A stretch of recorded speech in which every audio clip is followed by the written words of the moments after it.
আমরা আশা করি এই ফ্যাসিবাদ যেভাবে বাংলাদেশ থেকে উৎখাত হয়েছে, ইতিহাসের আস্থা করে যেভাবে নিক্ষিপ্ত হয়েছে, আগামীর বাংলাদেশ যারা পরিচালনা করবেন, রাষ্ট্র ক্ষমতা আল্লাহ পাক যাদেরকে অধিষ্ঠিত করবেন, তারা সকলেই পতিত স্বৈরাচারী শেখ হাসিনার পতন থেকে শিক্ষা গ্রহণ করবেন, দেশ জাতি এবং নিজের জনগণের উপর অত্যাচার এবং জুলুম করার ক্ষেত্রে নিজেদের পরিণামের কথা একবার ভেবে নেবেন। প্রিয় সম্মানিত উপস্থিতি, মেহমানবৃন্দ, বাংলাদেশে এই সময়ে আমরা লক্ষ্য করছি যে বাংলাদেশে অনেক সংকট রয়েছে, তবে সেই সকল সংকটগুলোর মধ্য দিয়েও আমাদের স্বস্তির অনেকগুলো পরিস্থিতি এবং স্বস্তির অনেকগুলো সংবাদও রয়েছে। নিকট অতীতের যে কোনো রমজানের চেয়ে চলমান এই রমজানুল মুবারকে আমরা দেখছি যে দ্রব্যমূল্যের যে একটা এই লাগামহীন ঊর্ধ্বগতি চলত, সেটা এই রমজানে অনেকটাই অনুপস্থিত। এই জন্য আমরা অন্তর্বর্তী সরকারকে ধন্যবাদ জানাই যে তারা এই রমজানুল মুবারকের নিত্য প্রয়োজনীয় দ্রব্যমূল্যের লাগাম টেনে ধরতে তারা সক্ষম হয়েছে। সেই সাথে এই যে লোডশেডিং মুক্ত ঢাকার শহর সহ বাংলাদেশে প্রায় কোথাওই আমরা যতটুকু সংবাদ পাচ্ছি যে বিদ্যুতের একটি সরবরাহ বাংলাদেশের জনজীবনে স্বস্তি দিয়ে যাচ্ছে। এভাবে অন্যান্য সকল ক্ষেত্রে আমরা অন্তর্বর্তী সরকারের সাফল্য কামনা করছি। কিন্তু আমরা সেই সাথে বলতে চাই যে বাংলাদেশের প্রতিটি বিষয়ে আমরা সকলের সহযোগী হিসাবে সম্মিলিত পদক্ষেপের মাধ্যমে আমাদের দেশকে আমরা পুনর্গঠনের এই যুদ্ধে আমরা বিজয়ী হতে চাই।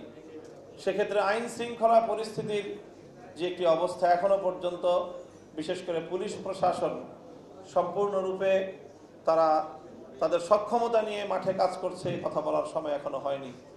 সেক্ষেত্রে আমি অবশ্যই ধন্যবাদ জানাই বাংলাদেশের সশস্ত্র বাহিনীকে যে তারা নিরলসভাবে আইন শৃঙ্খলা পরিস্থিতি সহ দেশের স্থিতিশীলতা এবং দেশের স্বাধীনতা সার্বভৌমত্ব সহ বাংলাদেশকে রক্ষার ক্ষেত্রে তারা অনবদ্য ভূমিকা পালন করে চলেছে।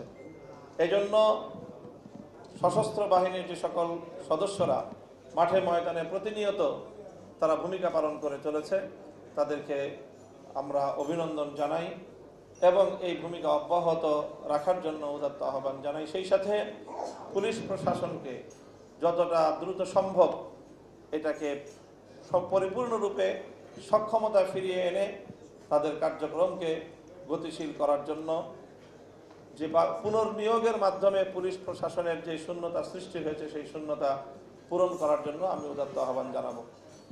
সেই সাথে আমরা বলবো যে সাম্প্রতিক অনেকগুলোই স্বস্তিকর সংবাদের মধ্য থেকে এক সংবাদ আমাদের অনেকের দৃষ্টিগোচর হয়েছে। সেটি হলো যে বাংলাদেশ যে একটি মুসলিম প্রধান দেশ, ধর্মীয় সম্প্রীতির অনন্য নজির স্থাপনকারী বাংলাদেশ, এই দেশে ইসলামের জন্য অবমাননাকর কোনো কিছুই এদেশের মানুষ সহ্য করে না, বরদাস্ত করে না।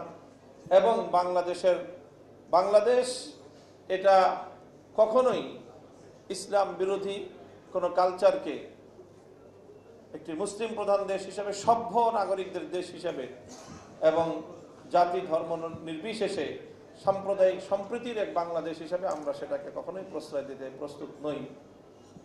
সাম্প্রতিক সময়ে একজন রূপান্তরিত পুরুষ থেকে নারীতে রূপান্তরিত হওয়া এক ব্যক্তিকে অদম্য নারী হিসাবে রাষ্ট্রীয়ভাবে পুরস্কৃত করে বাংলাদেশের হাজার বছরের কৃষ্টি, কালচার এবং ঐতিহ্যকে অপমান করা হয়েছে, অসম্মান করা হয়েছে। সেখান থেকে কিছুটা চিন্তার ভাঁজ আমাদের কপালে পড়ছে। সেটা হলো আন্তর্জাতিকভাবে এলজিবিটির যে ষড়যন্ত্র, সেই ষড়যন্ত্র কোনোভাবে বাংলাদেশে বাস্তবায়িত হওয়ার কোনো পথ যেন খুঁজে না পায়।